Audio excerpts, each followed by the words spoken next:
Welcome back to the Liz Watches Things podcast. I hope everyone listening is doing well and finding some way to cope with the difficult situation we're in now. Theaters are starting to reopen, and Broadway will be back, just as strong as ever. I know whenever I'm able to, I'll head back to New York to experience live theater, because there is nothing else like it. So far, all of my podcasts have been focused on musicals. Well, hopefully you've enjoyed these, because this one is also going to be about a musical. Today I'll be talking about the popular and recent Tony-nominated musical, The Prom. And no, I'm not going to talk about the Netflix movie version of The Prom. I can't bring myself to watch it. You just can't top the Broadway cast and production on this one.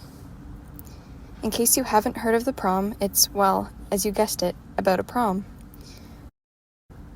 The Prom opens on the set of Eleanor, the Eleanor Roosevelt musical. The stars of Eleanor, Barry Glickman, played by Brooks Ashmanskas, and Dee Dee Allen, played by Beth Leavel, have received negative reviews due to their narcissistic personalities, and the show is doomed. Longtime Chicago ensemble member Angie, played by Angie Schworer, and proud Juilliard graduate Trent Oliver, played by Christopher Sieber, meet up with Barry and Dee Dee. They decide they must become celebrity activists in order to fix their image problem. So, while scrolling through Twitter, Angie discovers the story of Emma Nolan, a high school student in Indiana who was forbidden to take her girlfriend to the prom.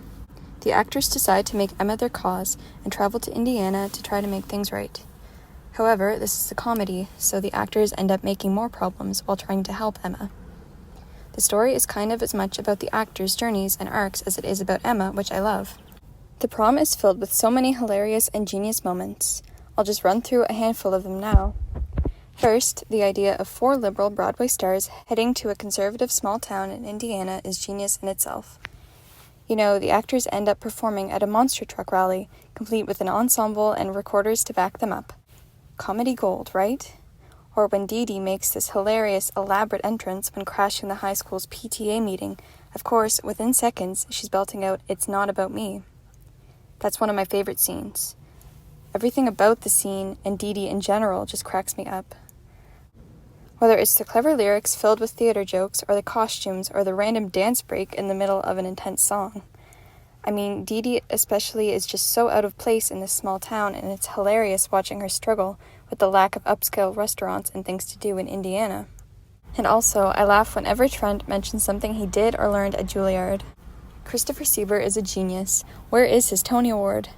And why Beth Leavel didn't get a Tony Award for playing Dee Dee is beyond me. I love this musical and this cast so much.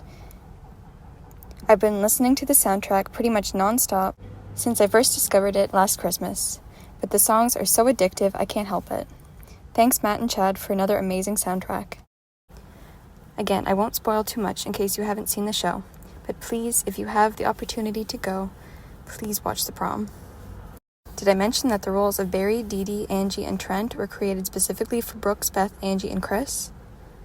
The show's director, Nicholaw, is the man behind all of your favorite, well, all of my favorite musicals.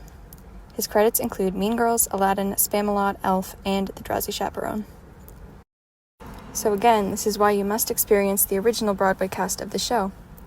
The Prom started its run at the Alliance Theater in Atlanta on August 18th, 2016, and ran until September 25th, 2016.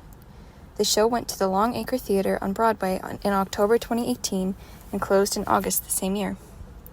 There was supposed to be a national tour, but I'm not sure if that's still happening, so we'll just have to wait and see. The Prom is certainly in my top 3 favorite musicals, and it might even be my all-time favorite. I don't think any other show has been so original and hilarious, yet so touching and relatable. I think it's safe to say I've never laughed so much when watching any other musical. There's just something about the ensemble cast as a whole, and also their unique quirks and charms that just makes the show so unique. And The Prom won't just appeal to young people. I think everyone can relate to one character or another. I know personally, being a huge theater fan and all, I can relate to Principal Hawkins, but I feel like there's a little Dee Dee in me somewhere too. Audiences loved The Prom and are still discovering it today, even though the show ended its Broadway run in 2019. So side note here, I was in New York in June 2019 and I saw All My Sons, which was also amazing. And I watched the actors arrive at the Tony Awards, but I didn't go and see The Prom. I know. That was back when I wasn't a huge fan of musicals. People change. When theaters reopen, I will take in as many musicals as I can, and if the original Broadway cast of The Prom ever decides to take the show on tour or back on Broadway, I'll be in the front row. That's it for now. Take care, stay safe, and keep on watching things. Bye for now.